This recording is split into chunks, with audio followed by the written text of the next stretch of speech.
Hello everybody and welcome back for more Let's Play Kingdom Hearts Reverse Rebirth. In the last episode, we got all the Disney Worlds done and over with for the second half of Riku's campaign. In this episode, we're going to go ahead and go to the next world, and we have Destiny Islands to go to. And also, I forgot to mention in the last episode, we defeated Alexius and got him cut down to size, so that's more organization members being brought down, and this castle's about to be quiet now.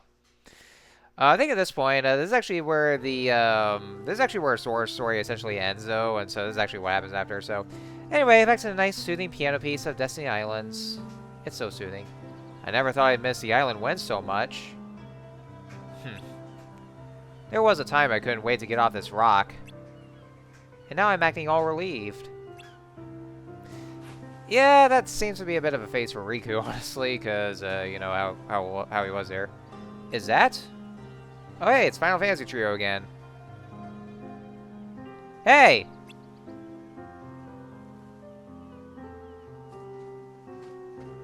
You know what it reminds me of? For, you know, as much as Sonic Prime actually sucked, it actually kind of did remind me of it a little bit here. I just want to bring that up here. What's with you guys? I don't think I've ever seen the three of you so quiet. What, is there something on my face? They said the same thing in Sora's story. Guys? Oh, it was all just a dream. They're illusions.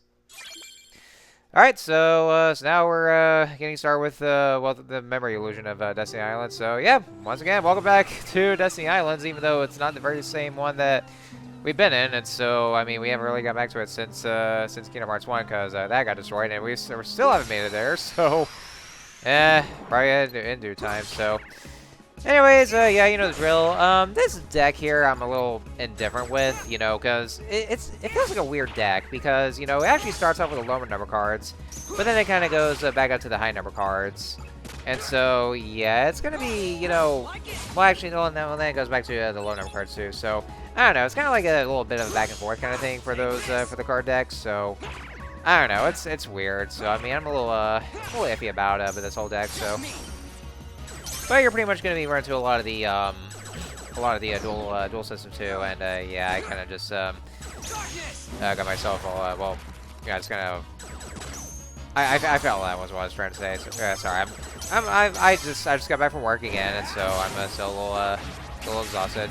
Also, yeah, I know you're kind of hearing some bit of noise in the background. That's because I have the dryer running. I was doing some laundry, so I mean, I'm not sure if you can hear it right now, though, but, you know, I got the dryer running, so if you're hearing any noise, then that's actually the reason, so. Anyhow, so, yeah, that's actually what the map looks like. It looks, yeah, it looks a little bit linear here, so, you know, just go from point A and point B, so. So we'll just go upwards, and then I'll go up to the left to get to the main room that we need to go to, so. But it's still like the other worlds, where, you know, you're only given the, you're only given the key to beginnings, and then it just goes straight to the boss room, and then after that, then you just finish the rest of it. So that's just basically all there is. And yeah, because of that, this video ended up being 30 minutes long. Well, that's actually because, you know, after all the pointless filler we had to go through for the Disney worlds, then this is actually where the plot finally starts to pick up, because because now we're down to, like, you know, just well, we have 3 more worlds to go, because we have Destiny Islands, and then spoiler warning, we're gonna be going to Twilight Town, and then after that, then it's just 13th floor of Castle Oblivion. So and also bear in mind that the only Disney world that's been left out in Riku's campaign is Winnie the Pooh. And yeah, it's probably for one thing, you know, like, you know, just gotta have all the can't really have all the Winnie the Pooh shenanigans in Riku's campaign, because it's more story-driven. There's a lot more plot elements. But, I mean, to be fair, though, that's only because, you know, Riku has never really visited the 100 Acre Wood. He's never heard of the 100 Acre Wood. He has no idea about who Winnie the Pooh even is at all, or anything whatsoever. So had never really seen a book like that, though. So, I mean, it does make sense at the very least, but that still doesn't explain the other worlds. Like, you know, and I brought this up again, like, some worlds, like, you know, Atlantica, Halloween Town, and I think I think Wonderland probably, as far as I'm aware. Or no, maybe that was Wonderland. But, well, those two worlds I mentioned. Riku's never really been to those worlds, and yet he still actually gets the... he still visits the worlds, you know, based off his memories. Because, you know, the worlds he's visiting is actually based off Riku's own memories. But he still has them for Atlantica and Halloween Town. And that's despite the fact that, as far as I'm aware, Riku's never even been to those worlds at all. Like, only Sora did, but, you know, but not Riku. He's never even been there, so... That makes absolutely no sense at all whatsoever. So, I mean, you know, maybe just filling them in for the sake of filling them in is what I think the developers probably did. I don't know. I don't fucking know. I'm not the developers. So, I mean, yeah, your guess is as good as mine, so. But yeah, all much I gotta say, you know, that's you know, one great thing about being in Destiny Island is that, you know, it's the music here, it's a piano piece. It's soothing. It's very relaxing too. It's, you know, it's got a love when they make a nice little piano kind of a piano theme here. I will say this much though, that, you know, seeing that you know, when we saw the Final Fantasy trio, like, you know, with Selphie, Waka, and Tidus, the way they actually disappeared, you know, the game actually does show them being actual illusions. Which I actually did say that, you know, is something that was only brought up at first when you're beginning Sora's campaign, where, you know, in Traverse Town, when Aerith outright says that, you know, that they're all illusions, but shit like that was never brought up again in the Disney world, and so, you know, Sora's acting as if he's meeting them again, and so they never brought up the fact, so that absolutely goes absolutely nowhere, so, but Riku at least has an excuse of, you know, just, being fully aware they're actually all illusions, though. But either way, the Disney worlds here are actually still a failure. So now, all that aside, there's actually couple other things I do want to talk about. So let's see here. First, I want to talk about, you know, the cutscene after defeating Lexius. So like, if, you know, from what I remembered, for some differences between this version and the GBA version. The cutscene after fighting Lexius is a completely changed cutscene in from the GBA version. In that version, after you defeat him, then what happens is that Lexius literally just plunges Riku into the Dark Void before he actually disappears for good. And so that would pretty much explain how Riku got himself into the Dark Void that we saw before. But they changed the whole thing to where, you know, instead it has you know, Riku and Lexius still fighting each other, but then Riku gets knocked out, and then he enters his D mode, and then he finishes off Lexius just like that. And so that's kind of how he got plunged into the Dark Void. And so kind of what happens to him about the D mode. Well, actually, as a matter of fact, that would lead me to bring this point up here. So the way you saw when Riku got plunged into the Dark Void, and you can actually hear the voice of the Legion, where you can actually hear Ansem's voice speaking alongside Riku's voice. So they're just coinciding both Richard Epcar and David Gallagher, and so that actually goes to show that that Ansem had taken control of Riku for a bit here while he's in D mode. So that actually does give off some rather horrific implications about in gameplay, where every time Riku enters D mode himself, then Riku has probably gone to the Dark Void multiple times. And while Ansem has taken hold of him multiple times as well, which would also mean that we're essentially playing as Ansem. Well, just as controlling Riku's body and all that. So with Riku's body, but with the mind of Ansem. So yeah, that does actually bring up some horrific implications about Riku being knocked out while he's in D mode. So he just going into darkness too much there. Now, I mean, there is some development for this that we'll be seeing later on, and actually, we're going to be seeing it very shortly though, for once he gets full control. But beforehand, yeah, it's pretty horrifying in hindsight just to think about, exactly what happens to Riku himself when he enters D mode in gameplay while he's fighting all the Heartless. So, yeah, and I mean, and Rennie, he can actually still summon Mickey Mouse. And his voice is still there too, but this whole time we've actually been playing as Ansem while he's controlling Riku's body, so that's disturbing, I should say, very much so. And also, another thing that I do want to say is that during the scene when Ansem is about to try to control Riku again in the Dark Void, and I brought this up, the fact that Ansem really comes off as an absolute creep, or probably even a predator for this whole thing. Because, like, you know, the way he was about to, you know, literally grab Riku right there, and, like, my God, that is way too disturbing to see that right there. And this is supposed to be a Disney game, for God's sakes. And, you know, it's not the only thing. You know, the way Ansem would just come off as an absolute creep to Riku, you know, with you know, him desperately trying to get to possess Riku, and the way he tries to grab him as well. And there's going to be another cutscene later on where, you know, well, it's only by dialogue, where, you know, where it shows even more so with Ansem's creepy personality. So, yeah. And honestly, God, though, there's going to be, you know, other villains in relation that we'll be seeing later that also comes off this way, though. Well, even Birth by Sleep, I won't say that much, but more of that once I actually get to doing that game, and you'll see what I mean. So, oh my God, it's Kairi. Kairi. Hey, Kairi, are you? Probably, yep, another illusion. No. Surely you knew this would happen. Well, you've been to a number of worlds in your memory before this one. And in those worlds, you met only dark beings. That's all that's left in your heart. Dark memories. Your memories of home are gone. Each and every one. That's a lie. I remember everyone from the islands. Tidus and Selphie and Waka, Kairi and Sora too. They're my... You're what, are you in denial? My closest friends. And who threw away those friends? Maybe it's your own actions that you've forgotten. You destroyed your home! Oh, shit. Huh? Huh?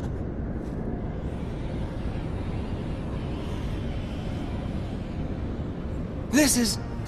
that night! All of the islands you grew up on were sundered, scattered. Many hearts were forever lost to the darkness. Because of what you did! You hated being an islander, so you opened the door to darkness and destroyed the islands. It was you!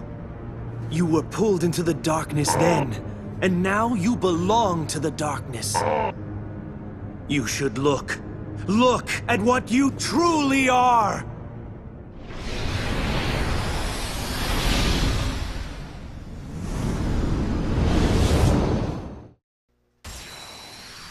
Alright, so despite the fact that Darkseid is supposed to be, like, you know, the main boss for Sora, so Riku actually fights Darkseid this time. This can't be who I really am. What's it say that, you know, it's supposed to be Sora's inner shadow or something like that? I mean, I'm pretty sure that's what it is, not really so much Riku. So, anyway, so here we have Darkseid again and again and again. We've fought in this guy plenty of times. It's probably not going to be the end of it either, so yeah, very much, well, actually I'll say this much, this is actually more so very much similar to how he's fought in Kingdom Hearts 1. Not really so much like, you know, how he was fought in this game at all, well, even as Sora. No, this very much is a lot more reminiscent of his boss fight in Kingdom Hearts 1. Where, you know, you just, like, even with all the cards and all that here, you just, you know, continue slashing away, you know, just either on his arms or the head. Or, you know, if you get the gimmick cards, then you can just use that to raise platforms up. But, unfortunately, I never get the gimmick cards at all. So, and yeah, I can also use dual system, but it's not exactly all that useful, though, because, you know, Riku actually uses his uppercut, or, you know, this sword version of well, actually, no, just a barrage is what it is. I was going to say, like, you know, a sword version of the Shoryuken, but, yeah, he only used the barrage, but, you know, it's very hard to reach him, and he only just hit his arm. And also, not to mention, yeah, Darkseid is also pretty defensive too. As you can see, that he's barely, you know, whittling down the HP. But yeah, so even with Barrage, then, you know, it's not really gonna take away a whole bar of that. Yeah, see, I'm doing it again here, but yeah, like I said, Darkseid is pretty defensive, and I think I did use the Maleficent card for this one though, and yet still he his HP is going out pretty slowly, so. But yeah, just, you know, repeat the whole process of how you fight him, you know, and just keep slashing away, and then that should be it here. Not much else to say about this boss, so, you know, just keep doing what you're doing. and just a few left here. I will say though, this last part, I actually have, he only has just like a little bit of HP left and just one more blow. But it actually took me a while to get to him because, I was trying to attack him, but all my cards kept getting blocked because he was using a high number card. And I was trying to reach up to him too, but but it was hard to get to him. But now when he slammed the ground, and then there he goes. So, so that's why I went ahead and just did a final blow on this one. And that is it for Darkseid. He is done and over with. And hopefully we probably won't see him again for well, I don't know. God knows how long from now or anything. But we got the Darkseid card, which I probably wouldn't use either.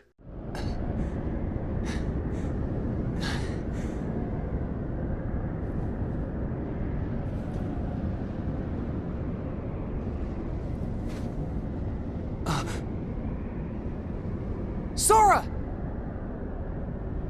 Sora!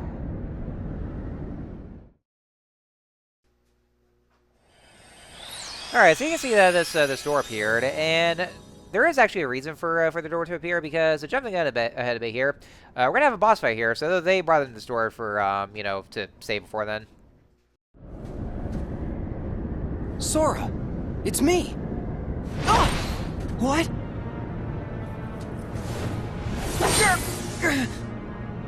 Stop it, Sora! Don't you recognize me? Yeah, I recognize you. I can see exactly what you've become.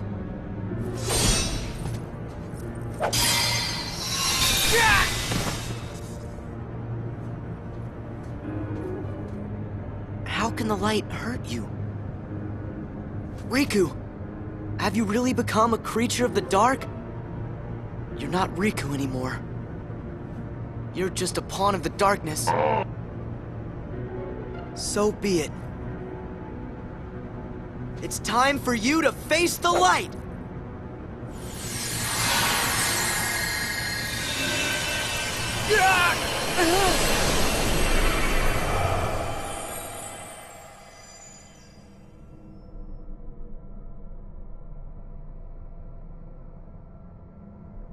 I'm fading. Fading away into the light. You won't fade.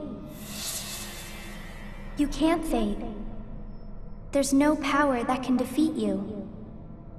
Not the light, not the dark. So don't run from the light, and don't fear the darkness, because both will make you stronger. Make me stronger? Darkness too? Yeah, strength that's yours. The darkness inside your heart, it's vast and it's deep. But if you can, truly stare into it and never try to look away, you won't be afraid of anything again. All this time I've tried to push the darkness away. You've got to just remember to be brave. Know that the darkness is there and don't give in. If you do that, you will gain strength. The kind that's unlike any other. You'll be able to escape the deepest darkness. And I'll be able to see through the brightest light. Follow the darkness. It'll show you the way to your friends. Can I face them? You don't want to? You know I do. Of course. And I will. With my strength. My dark strength.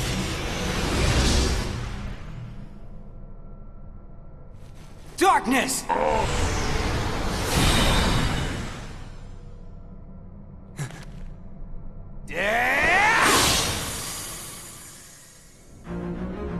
Impossible!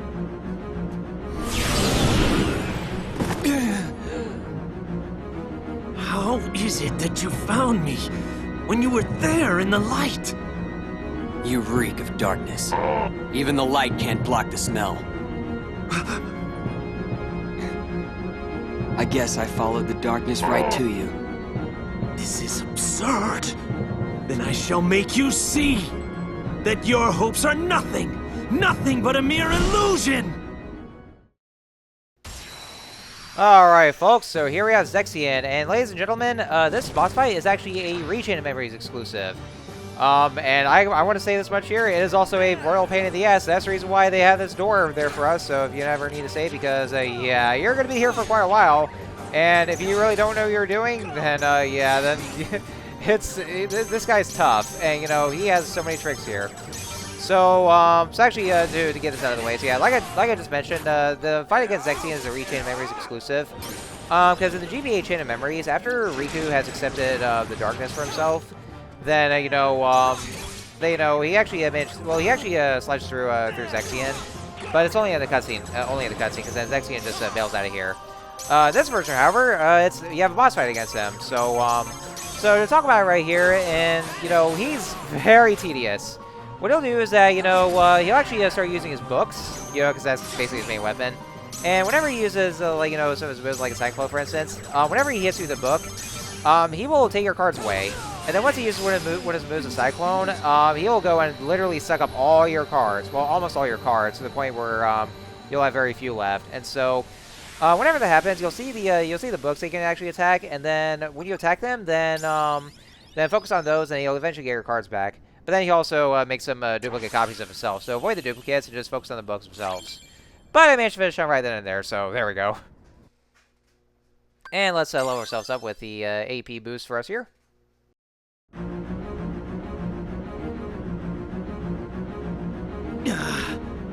After all your protests, you're still like us on the side of darkness. I know who I am. When did that happen? You were always terrified of the dark before. Not anymore!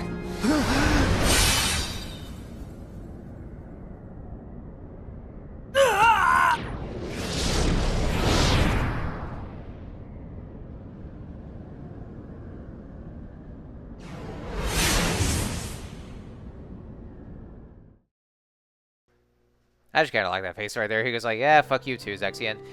Unfortunately, guys, I got some bad news here. Even after you fight the bosses of this here, and after this whole eventful cutscene, you still will not get teleported to Conqueror's Respite. That's right. You actually had to go and finish up the rest of the world, going through the rooms and fighting more Heartless before you get to Conqueror's Respite.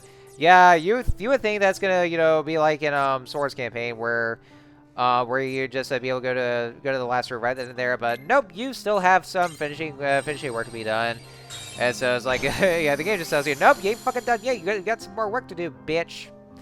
So yeah, I'm sorry, guys. We still have to go through this just to getting out of the island. So, speaking of getting out of the islands, I actually it's kind of weird how back in Kingdom Hearts 1, you remember how Riku he was very desperate to want to see the world, and so. He's very much willing to, go to those extremes just to get out of the island. But then when he actually visits the illusory form of the islands themselves, then, he's actually got to where he's realized he's taken it for granted, and so he's come to really miss the island. So, yeah, it's, I guess, true they say, the grass is always greener. So, now, there's a few more things that I want to talk about here. Let's see, I was going to say something about Zexion, because for one thing that, very eerily so is that for what we saw in Birth by Sleep, and then considering that the game took place 10 years prior to Kingdom Hearts 1, so here we are at this timeline here. Zexion is supposed to be around, 16 years old, I would say, or 14, 15, 16. Well, he's actually a teenager by this point. And so that would actually, that's also some rather disturbing kind of ways to think about, with how, we would see Zexion as in his original persona before he became, one of those nobodies, and then joining the organization. And so, that's rather disturbing to think about, what would happen to, an actual child and all that. So, yeah, and also not to mention, so no offense to Vince Carrazza, but I would say that the voice probably wouldn't really fit a teenager like Zexion himself, though, because, it kind of sounds a little older than a lot of examples, though, so. Now, anyways, so you guys recall, when we saw the cutscene with Riku coming to accept the darkness, and so, And so we actually see the, well, it's actually supposed to be the apparition of Kyrie, where, you know, he's just seeing the vision. And so, one thing I do want to bring up is that, with Kyrie's voice actress in this game, it is actually not Hayden Panettiere this time around. In this game, well, starting with this game, actually, and then she does the same for the other games, Kyrie is actually voiced by Allison Stoner, and so, lately, you know, a lot of times, it kind of goes back and forth where, you know, in some games, Hayden Panettiere would voice Kyrie, and, you know, and honestly, I would say this much, though. I mean, I always do miss Hayden Panettiere as Kyrie, I'll say that much, though. But, I think Allison Stoner does a fine job as Kyrie, and as a matter of fact, she does manage to make her sound more consistent with each game. Well, probably, you know, with Kingdom Hearts 3 being the best, because, you know, because she also voiced Kyrie in Kingdom Hearts 3 as well. But, you know, one of the biggest factors is that, you know, it probably could be because of contractual reasons or something like that, though. Another reason being is that, you know, considering the fact that since this game was released after Kingdom Hearts 2 was done, and so by that point, Hayden Panettiere gotten older, and so, you know, her voice is a little different, which you can actually very much notice when she was voicing Kyrie in Kingdom Hearts 2. So they had to bring in Allison Stoner to kind of replicate how Kyrie sounded, you know, back when Hayden Panettiere was younger, and so just kind of give off the younger impression. Which, I mean, you know, given the fact that Haley Joel Osment kind of still sounds older, you know, well, just as Sora, but, you know, but it actually gets even worse in Dream Drop Distance, honestly. Oh, yeah, that's right. I forgot. I was about to stop speaking there because I forgot there was no cutscene, but we're just going through here, so.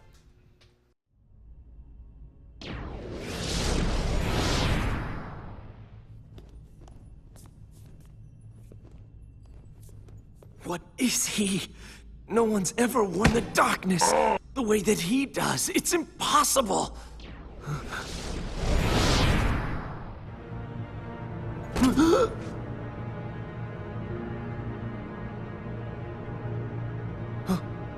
Oh, yes. The replica, of course. We can use this Riku to defeat the real one.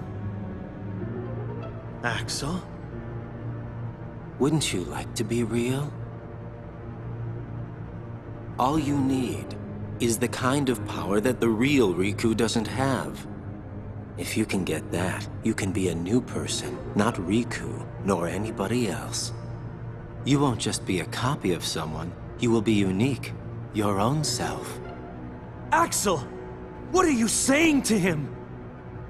You know, he's as good a place to start as any. You can't do this! No! Fatality. So sorry, Zexion. You just found out way too much. God damn. Riku. Riku. Who's there? I know you can feel it. The grip that I have on your heart. You have led in the darkness, Riku. That means very soon your heart shall become an all-consuming darkness. I'm not like that now. Yes, you are. Can't move. The deeper the darkness runs inside you, the stronger I become. Controlling you is effortless. Hey, guess what, Anson? You're a fucking asshole! Huh?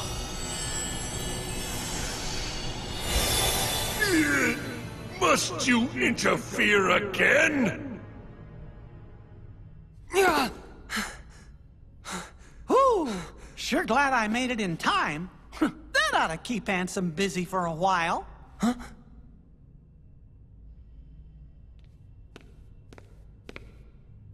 Sorry I couldn't come here sooner, Riku. Your Majesty, is it you? Uh-huh. Whoa! That tickles! Don't you fucking touch me, huh? This time, you're not an illusion. I'm so glad that you can make it here. I may made a promise to you that I would find a way, didn't I? Oh. I'm okay. Don't worry. Guess I'm just relieved. I've been alone so long that having someone else around was a little overwhelming. But, how did you make it here? I thought it was too far. I found a card to help me. I needed a way out of the realm of darkness. And then suddenly this card appeared right in front of me. When I picked it up, I could see your heart beyond the darkness. That's what let me find you. I guess the card thought its place was to be with you. Maybe you were right.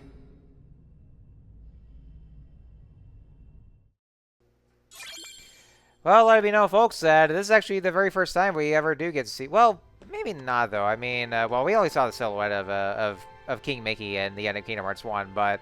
Yeah, this will be the first time we see King Mickey in full and also in the flesh. So, there we go. That's the first instance. So, anyway, so now we got the next world that's up to explore. And so, yeah, we're almost done, but there's just a couple more left. Next up will be Twilight Town, which, of course, I can't wait to get to because I love that town, so...